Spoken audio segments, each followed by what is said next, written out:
बिस्मिल्लाहिर्रहमानिर्रहीम। मेरी आवाज़ आ रही है लास्ट तक? Yes, मेरा नाम शेरोज़ अब्दुल्ला है and I am a PhD scholar from Islamic college university Peshawar और मैं वहाँ पर लेक्चरर भी हूँ। और आज मैं आपको ट्रेनिंग के लिए आया हूँ कि मैं आपको ई मार्किंग के हवाले से बताऊँ कि ई मार्किंग बेसिकली होता क्या है, कैसे की जाती है ई मार्किंग, क्यों इसकी ज़रूरत पेश आई और क्यों हम ई मार्किंग की तरफ जाना चाहते हैं। देखिए, आजकल हमारे बच्चों में आपने नोटिस किया होगा ई मार्किंग का और ई डिजिटल शीट का एक कॉन्सेप्ट चल रहा है, ठीक है। ये सुन के थोड़ा सा परेशान हो, तो सबसे पहले आपने घबराना नहीं, ठीक है। जब आप घबराएंगे नहीं तो फिर बहुत सारे काम हो सकते हैं, ठीक है। तो परेशान नहीं होना है, ठीक है। आगे चलते हैं।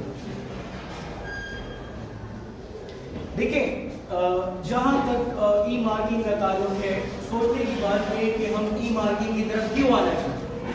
एक ट्रेडिशन चल रहा था पिछले ज़माने से, बड़े अरसे से, कि हमारे बच्चों में एक आदत है कि उनसे जो कुछ कहा जाता है लिखने के लिए तो वो लिखते हैं, लेकिन साथ में वो बढ़ा चढ़ा के उसको एक कहानी बना के पेश कर देते हैं, ठीक है। सो इससे प्रॉब्लम क्या होती है, चेकर के लिए भी प्रॉब्लम होती है, ठीक है।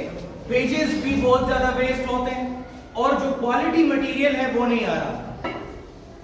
लोगों के बच्चों के इतने ज्यादा मार्क्स आ रहे थे लेकिन जो काबिलियत है वो नहीं आ रही थी कहीं। यही बच्चे जब ईटा में जाते थे तो रह जाते थे वहां पर, क्यों? क्योंकि बात सारी कॉन्सेप्ट की होती है। इसके लिए पेशावर बोर्ड के चेयरमैन नसरुल्लाह यूसुफजई साहब के हम बड़े शुक्रगुजार हैं, जिन्होंने ई मार्किंग की बुनियाद रखी और 31 बोर्ड्स को इकट्ठा किया और एक चैनल के ऊपर लेकर आए और एक पेज पे लाए ताकि ई मार्किंग के ऊपर हम काम कर सकें।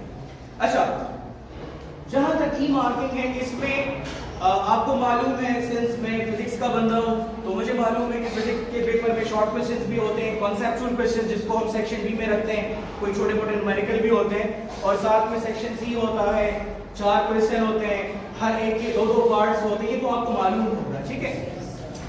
अभी तक जितना आप कॉन्सेप्चुअल क्वेश्चन लिखते थे उसमें आप 2 पेजेस लिख देते थे, 3 लिख देते थे, जितना भी आप लिखते थे आप कर सकते थे। ई मार्किंग में ऐसा नहीं। कॉन्सेप्चुअल क्वेश्चन करने के लिए जितने भी कॉन्सेप्चुअल क्वेश्चंस आपके पास होंगे सेक्शन बी के, उसके लिए आपको सिर्फ 1 साइड गिवन होगा। याद रखें, एक साइड आपको गिवन होगी और उस 1 साइड में 21 लाइंस मौजूद होंगे। आपने अपना आंसर इस 21 लाइंस के अंदर ही लिखना है। जो आपसे पूछा गया है एग्जैक्टली आप उसी का आंसर देंगे, आप उसके अलावा यहां वहां की कोई बात नहीं कर सकते। हर क्वेश्चन के लिए एक क्राइटेरिया हमने डिसाइड किया हुआ होता है कि किसी भी क्वेश्चन में कॉन्सेप्चुअल क्वेश्चन है तो उस पे डेफिनेशन, मैथमेटिकल फॉर्म या उस साथ में एक एग्जांपल, ठीक है, या कोई एप्लीकेशन है या कोई डायग्राम है, जो भी है, तो ये चीजें उसके साथ मौजूद होनी चाहिए। 4 चीजें हम लोगों ने रखी हुई है। 4 मार्क्स का होता है कॉन्सेप्चुअल क्वेश्चन, सेक्शन बी के सारे क्वेश्चन 4 मार्क्स के होते हैं ना। सो हमने उसके लिए क्राइटेरिया बनाया हुआ है। डेफिनेशन होगा तो 1 मार्क मिलेंगे, डायग्राम होगी तो 2 मार्क्स मिलेंगे, ठीक है, एक्सप्लेनेशन होगा तो 3 मार्क्स मिलेंगे, कोई मैथमेटिकल फॉर्म डिस्कस की है तो 4 मार्क्स मिलेंगे, ऐसे ही है। सो आपने उन 21 लाइंस के अंदर ही अपने आंसर को एडजस्ट करना है। मजीद आपको कोई एक्स्ट्रा शीट या कंटिन्यूएशन शीट नहीं दी जाएगी। हमारे बच्चों में एक आदत है, वो ये समझते हैं कि जो ज्यादा एक्स्ट्रा शीट या कॉन्सेप्चुअल के क्वेश्चन के लिए शीट्स बहुत ज्यादा यूज करता है उसके ज्यादा मार्क्स होते हैं। ऐसा बिल्कुल भी नहीं। हम सिस्टम को लेकर जाना चाहते हैं कैम्ब्रिज की तरफ। आपने नोटिस किया होगा ओ लेवल और ए लेवल में ऐसे ही होता है, कॉन्सेप्चुअल क्वेश्चंस होते हैं, SLO बेस्ड लर्निंग होती है। SLO stand for students learning outcomes. नाम सुना है कभी SLO का? आपकी जो बुक है उसमें जो फर्स्ट एक्सरसाइज है, चाहे वो फिजिक्स की है, केमिस्ट्री की है, मैथ्स की है, इवन इंग्लिश, उर्दू, इस्लामिया, किसी की भी हो, अगर आप देखेंगे तो वहां पर पहले ही पेज पे लिखा होता है, after learning this chapter, this exercise, students will be able to talk about the following things. Students को फलाना फलाना फलाना चीज समझने में आसानी होगी। अब हमारे बच्चों में ये एक मिसकंसेप्शन चल रही होती है कि एक्सरसाइज के एंड में जो भी क्वेश्चंस गिवन हैं यही क्वेश्चंस आपके पेपर में भी आएंगे और यही क्वेश्चंस आप रटा करके आ जाते हैं और उसी तरह हूबहू तोते की तरह उसको रीजनरेट कर लेते हैं। ई मार्किंग में ऐसा नहीं, जरूरी नहीं कि एक्सरसाइज के एंड में जो क्वेश्चन हो हूबहू उसी तरह आ जाए, नहीं, हो सकता है उसी क्वेश्चन को घुमा फिरा के पेश किया जाए, मकसद वही होगा उस क्वेश्चन का। ये डिपेंड करता है कि आप कितना समझते हैं क्वेश्चन, उसके अकॉर्डिंगली आपने चलना होगा। सो याद रखें, कोई एक्स्ट्रा शीट आपको नहीं दी जाएगी, कोई कंटिन्यूएशन शीट आपको नहीं दी जाएगी। हर कॉन्सेप्चुअल क्वेश्चन जो सेक्शन बी के क्वेश्चंस होते हैं उसके लिए सिंगल साइड मौजूद है। ये एग्जांपल बुक में लेकर आया हूं, इस सैंपल बुक को आप देखिए, आपके पास ये फ्रंट पेज है, उसके बाद आपके पास कुछ इंस्ट्रक्शंस की लाइंस मौजूद है, इंग्लिश में भी मौजूद है, उर्दू में भी मौजूद है, मैं भी दिखाता हूं आपको। अच्छा, रोल नंबर आप कैसे लिखेंगे वो बाद में डिस्कस करते हैं। पहले मैं आपको बताता हूं कि ये रहा आपका सेक्शन बी का क्वेश्चन। ऑलरेडी हमने यहां पर लिखा हुआ है सेक्शन बी। अक्सर बच्चों की आदत होती है बड़ा बड़ा सेक्शन बी लिख लेते हैं 4 लाइनों में, फिर क्वेश्चन लिख लेते हैं, जगह उनकी जाया हो जाती है। आपको लिखने की जरूरत नहीं है, यहां पर ऑलरेडी लिखा हुआ है सेक्शन बी, ऑलरेडी यहां पर लिखा हुआ है क्वेश्चन 1। आपको क्वेश्चन लिखने की जरूरत नहीं है। For example explain Pascal's principle, अब आप नहीं लिखेंगे एक्सप्लेन पास्कल्स प्रिंसिपल और नीचे आंसर, नहीं, डायरेक्टली आप आंसर पे जाइए। जो जवाब है, जो क्वेश्चन पूछा गया उसका आंसर डायरेक्टली आप लाइन नंबर 1 से स्टार्ट करें। हेडिंग आप जो भी देना चाहते हैं पास्कल्स प्रिंसिपल की हेडिंग दे दें, उसके बाद आपके पास जस्ट 1 2 3 टिल 21 लाइंस, ये 21 लाइंस मौजूद है, इसी के ऊपर आपने अपने आंसर को लेकर आना है। याद रखें, इस पेज के चारों कोनों पे ब्लैक कलर के 4 डॉट्स लगे हुए, ये पेज हम स्कैन करेंगे, इसको स्कैन करके टीचर के हवाले किया जाएगा। पहले आंसर बुक सेक्रेटरी में हम बैठते थे, वहां पर सारे टीचर्स, पूरी टीम होती थी, चेक किया जाता था। लेकिन आजकल ई मार्किंग हो रही है, टीचर को हम आपके पेपर की पीडीएफ फॉर्म में चीजें भेज देते हैं। क्वेश्चन 1 एक टीचर को भेज देते हैं, क्वेश्चन 2 दूसरे को भेज देते हैं, क्वेश्चन 3 तीसरे को भेज देते हैं, और आपका पूरा पेपर हमारे पास चेक फॉर्म में आ जाता है। ऐसे ही है। अच्छा, इस 21 लाइंस के अंदर ही आपने अपना सारा का सारा आंसर एडजस्ट करना होगा। सही हो गया? अच्छा, इसी तरह आपके पास ये क्वेश्चन 1 के लिए है, आगे ये क्वेश्चन 2 के लिए 21 लाइंस, इसी तरह 3 के लिए, 4 के लिए, ये सारा सेक्शन सी के लिए यहां तक single side. I am not talking about page, मैं साइड की बात कर रहा हूं, एक साइड अवेलेबल है। अच्छा, अब आते हैं जरा लॉन्ग क्वेश्चंस की तरफ। लॉन्ग क्वेश्चन के लिए हमने 4 साइड दिए हैं। कितने साइड दिए हैं आपको? 4 साइड। 4 साइड का मतलब 2 पेजेस। 4 साइड का मतलब 2 पेजेस। इस 2 पेजेस के अंदर ही आपने अपने आंसर को रीजनरेट करना होगा, जो भी आपसे पूछा गया। ये देखिए, ये आपका सेक्शन सी का क्वेश्चन नंबर 1 है, लिखा हुआ है already section C, page 1 of 4, 4 साइडों में पहला पेज। आगे चलते हैं, पेज 2 ऑफ 4, 4 पेजों में दूसरा पेज, इसी तरह 3 ऑफ 4 एंड 4 ऑफ 4, ये 4 साइड्स एक सिंगल लॉन्ग क्वेश्चन के लिए। ठीक है, चलो, ये क्वेश्चन नंबर 1 लॉन्ग क्वेश्चन के लिए। क्वेश्चन 2 जो लॉन्ग क्वेश्चन है उसके लिए भी 4 साइड्स अवेलेबल हैं। ठीक है, क्वेश्चन 3 के लिए भी 4 साइड, क्वेश्चन 4 के लिए भी 4 साइड। अच्छा, अब हम देखते हैं कि आपको मालूम है कि लॉन्ग क्वेश्चन हमारे पास 4 होते हैं, 3 हमने करने होते। याद रखें, जो क्वेश्चन आप चॉइस पे छोड़ रहे हैं, जो क्वेश्चन आप चॉइस पे छोड़ रहे हैं, सेक्शन बी में हमारे पास 11 या 12 क्वेश्चंस होते हैं, आपने 8 करने होते हैं। ऐसे ही आपके पास 3 क्वेश्चन की चॉइस होती है। फॉर एग्जांपल सेक्शन बी के अंदर मैं क्वेश्चन नंबर, फॉर एग्जांपल मैं सेक्शन सी मैंने स्टार्ट किया, क्वेश्चन नंबर 1 मुझे आता है, मैंने कर लिया।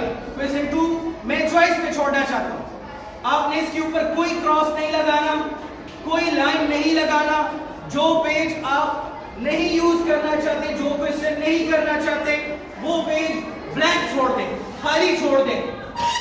हमने हर क्वेश्चन के लिए आपको एक स्पेस दिया हुआ है, आपने अपना आंसर उसी स्पेस के अंदर लिखना है। मतलब अगर मैंने पेपर मुझे मिला, मुझे क्वेश्चन नंबर 3 सबसे पहले स्टार्ट करना है, तो मैं ढूंढूंगा कि क्वेश्चन नंबर 3 कहां लिखा हुआ, पेज 1 पे छोड़ दे, इसको 2 छोड़ दे, आ जाए जरा क्वेश्चन नंबर 3। मैंने क्वेश्चन 3 स्टार्ट करना, ये मेरा पहला क्वेश्चन है, तो आ जाओ क्वेश्चन 3 के ऊपर अपना आंसर लिख ले। जगह ऑलरेडी स्पेसिफाइड है आपके लिए, सही हो गया।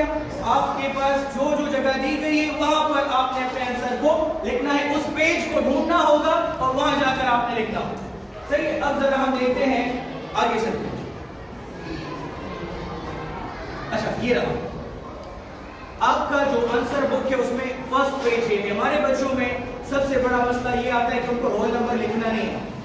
याद रखें, आपका रोल नंबर फॉर एग्जांपल, ये देखिए एग्जामिनेशन लिखा हो, यहां पर आप लिख देंगे annual 1 SSC, annual 1 SSC, eraser लिखें, बोर्ड साफ कर देंगे। अच्छा, एनुअल 1 एसएससी एग्जामिनेशन में आप लिख देंगे, ठीक हो गया। अच्छा, डेट फॉर एग्जांपल आपने डेट लिख दिया।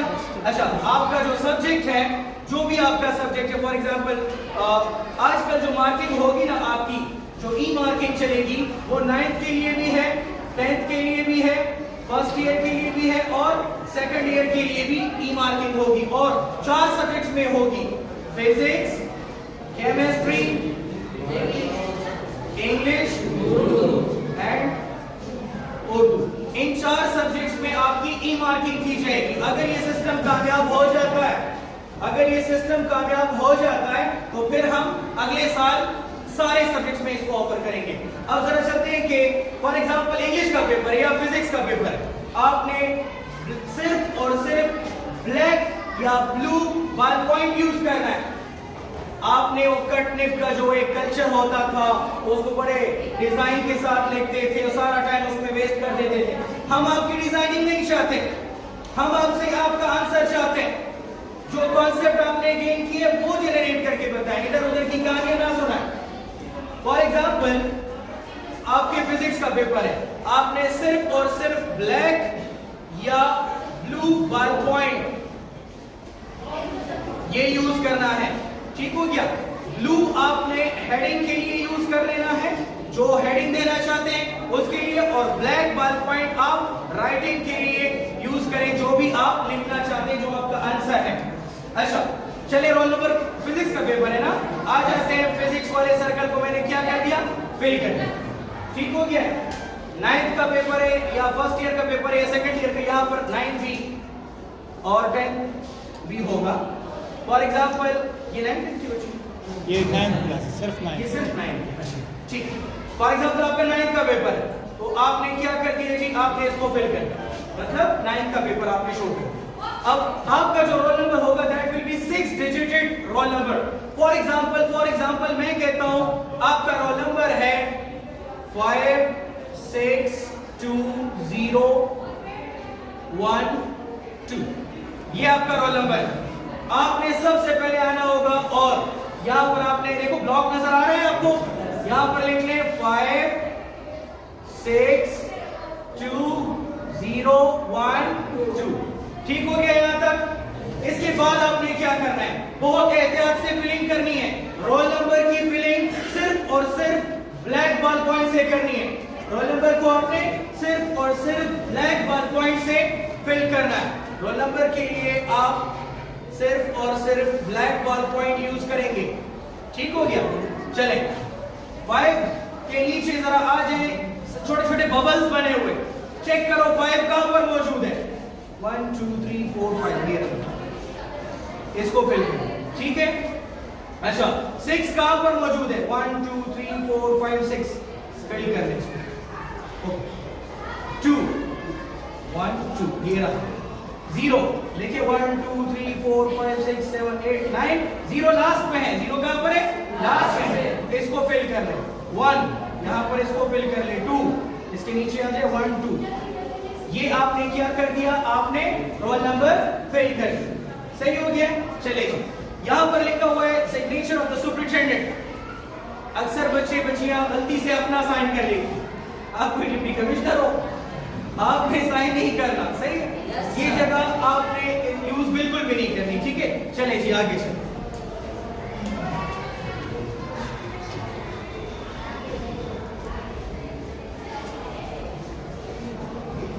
अच्छा ये देखिए यहां पर लिखा हुआ है कि आपने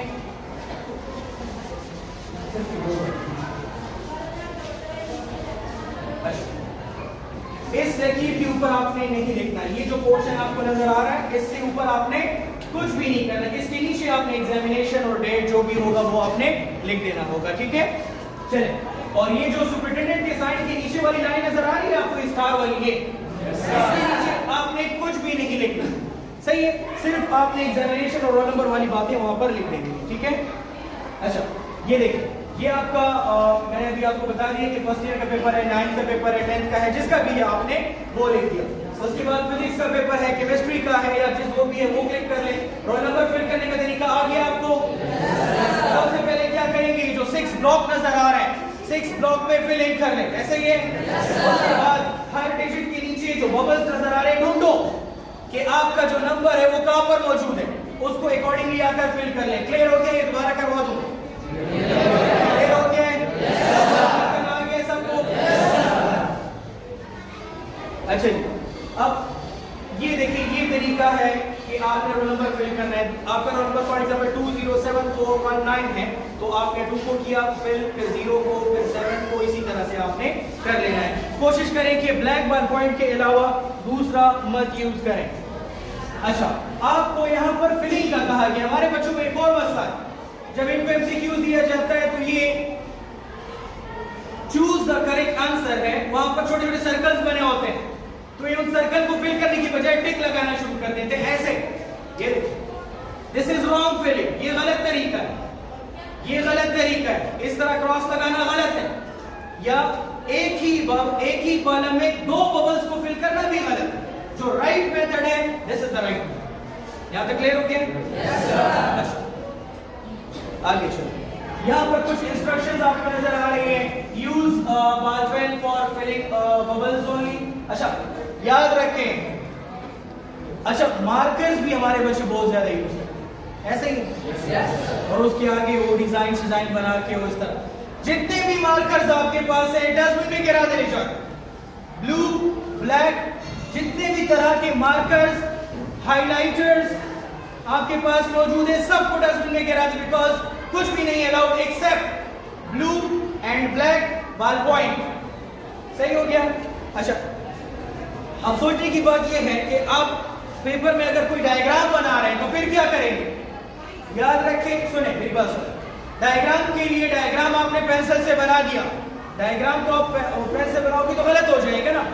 डायग्राम आप पेंसिल से बना दो, उसके बाद उसको ब्लू या ब्लैक बॉल पॉइंट से उसको परमानेंट कर ले। क्या कर ले? उसको परमानेंट कर ले। परमानेंट कर लेने से वो मुकम्मल हो जाएगा। उसके बाद पेंसिल वर्क को आप क्या कर ले? इरेज कर ले। सो ये डायग्राम का तरीका होगा। अच्छा एक और चीज हमने नोटिस किया है कि बच्चों में एक आदत होती है कि डायग्राम को शेड करते हैं। याद रखिए, जितना आप डायग्राम को शेड करोगे स्कैनिंग के दौरान आपकी जो डायग्राम है वो मुकम्मल ब्लैक आएगी। जो डायग्राम आपने बनाई है वो नजर ही नहीं आएगा, सारा डायग्राम ब्लैक नजर आएगा। तो कोशिश करें कि शेडिंग वगैरह ना किया करें। इसके अलावा अक्सर हमने ये भी देखा है कि अक्सर बच्चों की आदत होती है हेडिंग के नीचे लाइंस लगा रहे होते हैं, ऐसे ही है, और वो पूरी हेडिंग छुपा देते हैं। आपने जब ब्लू और ब्लैक बॉल पॉइंट का इस्तेमाल किया होगा तो उसको दोबारा नीचे से अंडरलाइन करने की कोई जरूरत नहीं है, ऑलरेडी वो प्रोमिनेंट और विजिबल है, नजर आ रहा है। ठीक हो गया? अच्छा सो रोल नंबर आपने लिखना सीख लिया। Give the answer of each question in its allotted space. जो आंसर है उसी अलॉटेड स्पेस में दे, उसके अलावा कहीं और आंसर आप नहीं यूज कर सकते। अच्छा इसके बाद है length of the answer must not exceed the area allocated for each question. जो पेज जिस क्वेश्चन के लिए गिवन है उसी में आपने अपना आंसर एडजस्ट करना है, उससे बाहर आप नहीं जा सकते। ठीक हो गया? अच्छा जी इसके बाद है if you are not attempting any question, do not write or cross anything on that page. जो पेज आप नहीं यूज करना चाहते, जो क्वेश्चन नहीं करना चाहते, उसके ऊपर क्रॉस ना लगाएं, कुछ भी ना करें. लेट इट बी एम्प्टी, उसको खाली रहने दें. आपने क्या करना है, उसको खाली रहने देना है. ठीक हो गया? अच्छा, जब आपका पेपर हो जाए तो आपने इन्विजिलेटर को ऑन द स्पॉट दे देना है. ठीक है? और आपने कोशिश करना है, आपने कोशिश ये करना है कि पेज को आपने कट नहीं करना, फाड़ना नहीं है, फोल्ड नहीं करना. बिकॉज जितना आप उसको कट करेंगे, फोल्ड करेंगे, स्कैनिंग में प्रॉब्लम होगी. जितना स्कैनिंग में प्रॉब्लम होगी, लॉस आपको होगा. समझ रहे हैं आप? अच्छा, ये आपका सेक्शन बी है. ठीक है? ऑलरेडी लिखा हुआ है आंसर. यहां पर आपने लिखना है. फॉर एग्जांपल मैं लिखना चाहता हूं पास्कल्स प्रिंसिपल, राइट? क्वेश्चन है. अच्छा, क्वेश्चन कभी भी आपने नहीं लिखना, क्वेश्चन की स्टेटमेंट नहीं लिखनी. अपने लाइंस आप जाया कर रहे हैं अगर आप क्वेश्चन लिख रहे हैं दोबारा.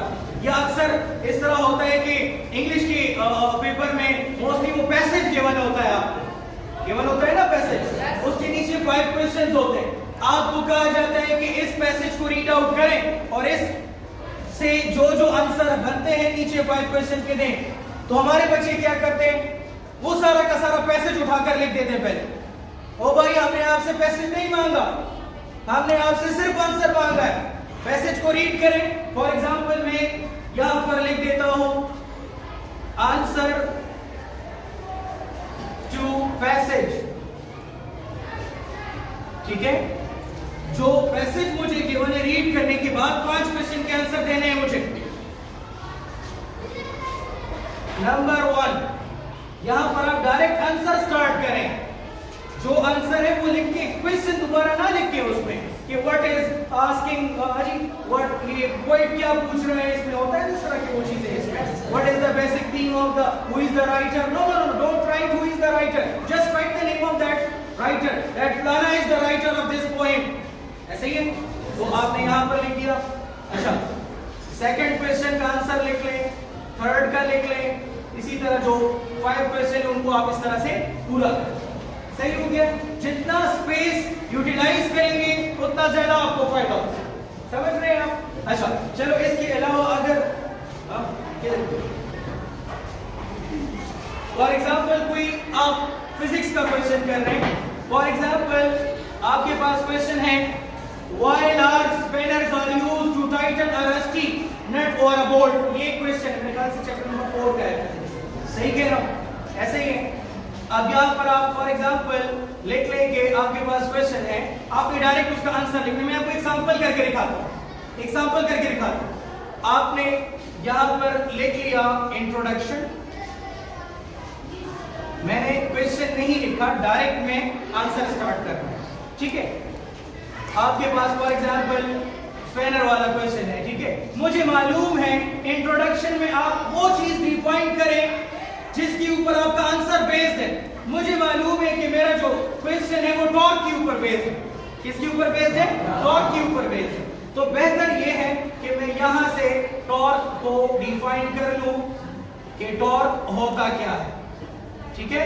यहां से मैंने डिफाइन करना शुरू किया टॉर्क को. फॉर एग्जांपल यहां तक मैंने उसको डिफाइन कर लिया.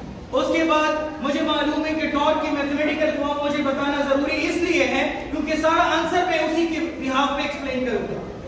अब यहां पर आप लिख लें इस तरह से, और T equal to R cross F. सही कह रहा हूं? ऐसे ही? अच्छा, बस ये काफी है इंट्रोडक्शन. इसके बाद आपने आना है अपने जस्टिफिकेशन की तरफ या आपके आंसर की तरफ. ठीक है? आपने यहां पर हेडिंग दे दिया जस्टिफिकेशन. जी जी, कोई क्वेश्चन है प्लीज?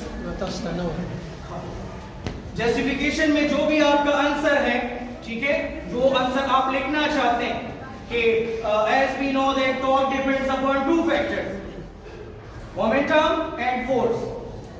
अगर आपने फोर्स कांस्टेंट रखा है तो टॉर्क और मोमेंटम डायरेक्टली प्रोपोर्शनल है. फिजिक्स के टीचर्स अगर मैं गलत हूं तो शायद मुझे ठीक कर दीजिएगा. ठीक? अगर आपने मोमेंटम को कांस्टेंट रखा है टॉर्क और फोर्स डायरेक्टली प्रोपोर्शनल होते हैं, ऐसे ही है। टर्निंग इफेक्ट के लिए क्या जरूरी है? आपने लॉन्ग स्पेनर यूज किया, मोमेंटम ज्यादा है, जितना मोमेंटम ज्यादा होगा उतना टॉर्क ज्यादा होगा। आप लिख ले since we know that torque और मोमेंटम एक दूसरे की क्या है? डायरेक्टली प्रोपोर्शनल है। तो जो लार्ज स्पेनर होता है उसमें मोमेंटम ज्यादा होता है तो टॉर्क ज्यादा प्रोड्यूस होता है। तो ये सारी स्मॉल स्पेनर में मोमेंटम कम होता है तो टॉर्क कम प्रोड्यूस होता है। तो ये सारी कहानी जो मैं आपको ऑरली बता रहा हूं यहां पर आप इस तरह से लिख सकते हैं इंग्लिश में ट्रांसफॉर्म करके। जितनी बातें मैंने ऑलरेडी बताई है ना, ये सारी बातें जो भी इसका आंसर है वो सारी आप यहां पर इस तरह लिखें। ठीक हो गया। लास्ट में डायग्राम बनता है। फॉर एग्जांपल ये आपके पास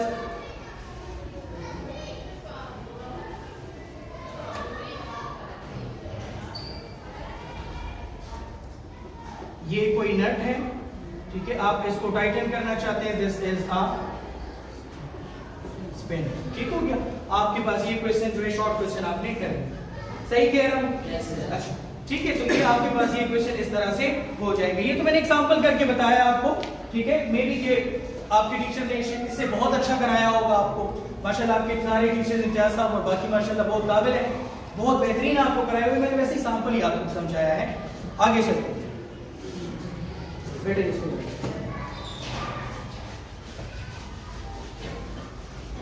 अच्छा, instruction for section B and C. याद रखिए जो क्वेश्चन आप नहीं करना चाहते क्रॉस नहीं लगाना, खाली छोड़ दें उसको। ठीक हो गया। जो करना चाहते हैं उसको आगे प्रोसीड करें। अच्छा, आपने क्या करना है? Use only black ball pen to fill the bubbles and इसके अलावा कोई इररिलेवेंट बबल को नहीं फिल करना है। ये सारी बातें मैंने आपके साथ ऑलरेडी डिस्कस कर दी है। अच्छा, याद रखें कि आपके पास सिर्फ और सिर्फ जो अलाउड ऑप्शन है राइटिंग के लिए वो क्या है? Blue and black ball point. Pencil आप डायग्राम के लिए यूज करेंगे लेकिन फिर उसको परमानेंट करेंगे। सही कह रहा हूं? ठीक है। सो अगर कोई भी क्वेश्चन आपको नजर आए, कोई किसी बच्चे का कोई भी क्वेश्चन है, please feel free to ask, पूछे जी। सर ये ई मार्किंग का फायदा क्या है? बेटा ई मार्किंग का फायदा ये है, बेटी ई मार्किंग का फायदा ये है कि बहुत कम टाइम में आप बहुत ज्यादा पेपर चेक कर सकते हो। ये जो आपके रिजल्ट आने में महीनों महीनों लग जाते थे, 1.5 महीने बाद आपका रिजल्ट आता था, आप लोग रोजाना अपना दिल खाते होते थे, नमाजों के लिए भी फिर फौरन जाते थे। हाँ जैसे रिजल्ट आ जाए फिर नहीं जाते। हमें खबर है लुटेरों के सब ठिकाने ऐसे ही है। सो इसमें क्या होता है कि ज्यादा लोग उसकी चेकिंग कर सकते हैं, वो जल्दी आपका काम हो जाता है। अच्छा, हमारे साथ फीमेल्स की भी पूरी एक टीम होती है। अब फीमेल्स बेचारियां वो तो घर पे बैठी होती हैं, सेक्रेसी में पिशावर बोर्ड के बेसमेंट में हम वहां पर सारे मेल स्टाफ फीमेल स्टाफ हम बैठे होते हैं और मेल का अलग से हॉल होता है, फीमेल का अलग। हम सारे बैठ कर वहां पेपर चेक कर रहे होते थे। रात तक का पेपर चेक करते थे, सुबह जाते थे, रात को 10-11 बजे तक आते थे। हमने अपनी बहनों के लिए आसान कर दिया, वो अपने घर पे बैठकर मेरी बहन लैपटॉप पे पेपर्स की ई मार्किंग कर सकती है, आने की जरूरत नहीं है उसको। ये आसानी पैदा कर दी हमने लोगों को। सही है। हम चाहते हैं कि ज्यादा से ज्यादा लोग घर पे बैठ के काम करें। अब अक्सर बच्चों का क्वेश्चन होता है, हो सकता है कि लैपटॉप फलानी मिस की बहन यूज कर रही हो तो फिर क्या होगा? आपके जहन में सवाल है?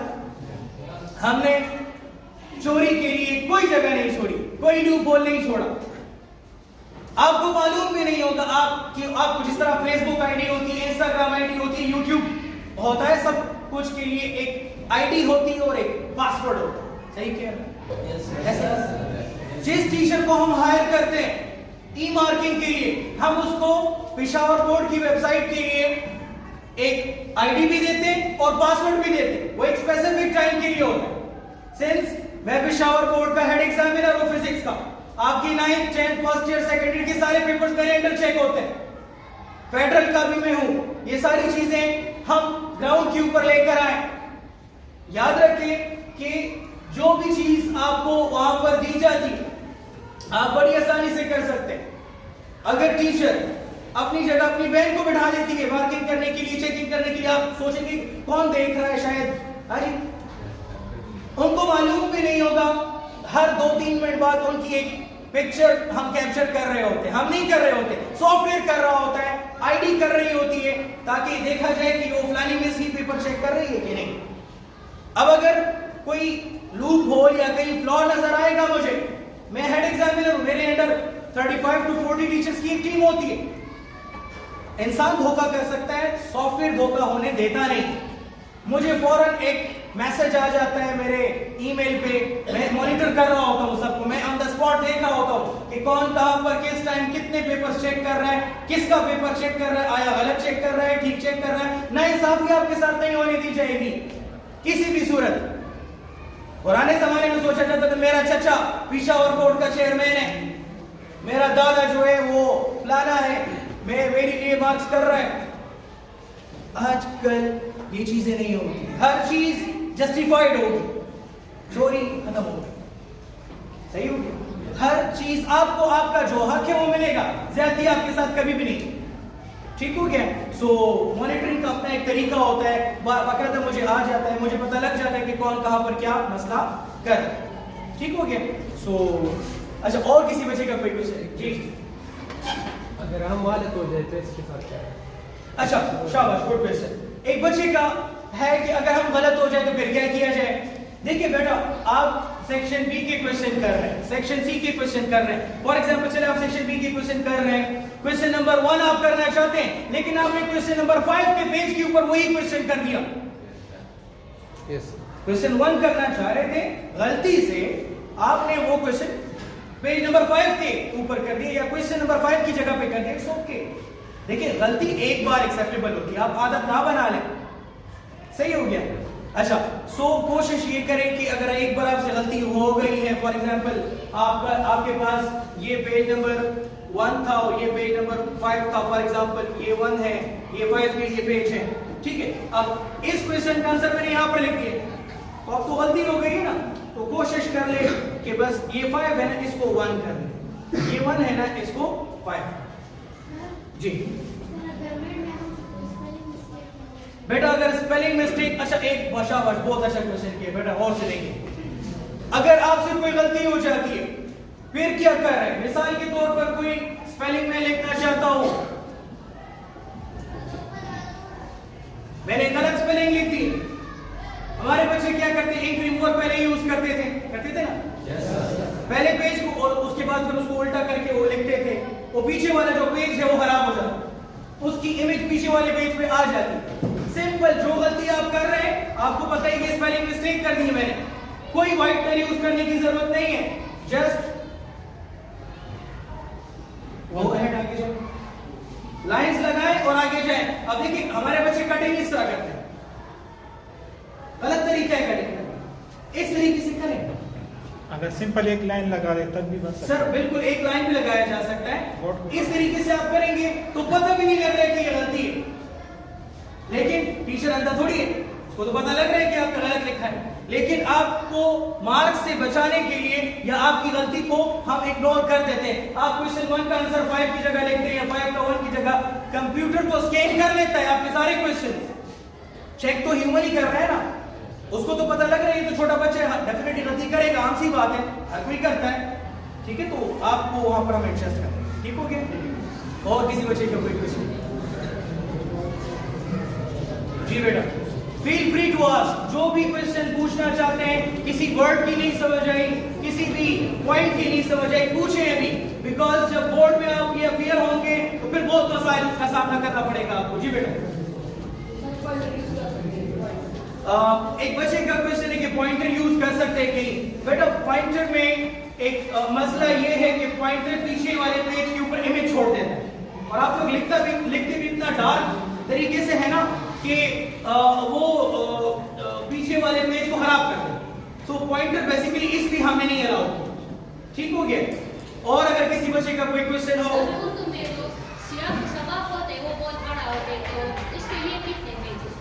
बेटा उर्दू के लिए जहां तक है ना, देखिए सियाक व सबाक होता है, फिर उसके वो मरकजी ख्याल होता है, और फिर उसकी मेरे ख्याल से बहुत सारी चीजें होती हैं।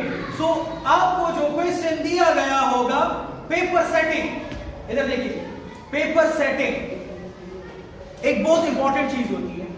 जो पेपर बना रहा होता है वो इस तरीके से बनाता है कि आपका आंसर उन 21 लाइंस के अंदर आ जाए।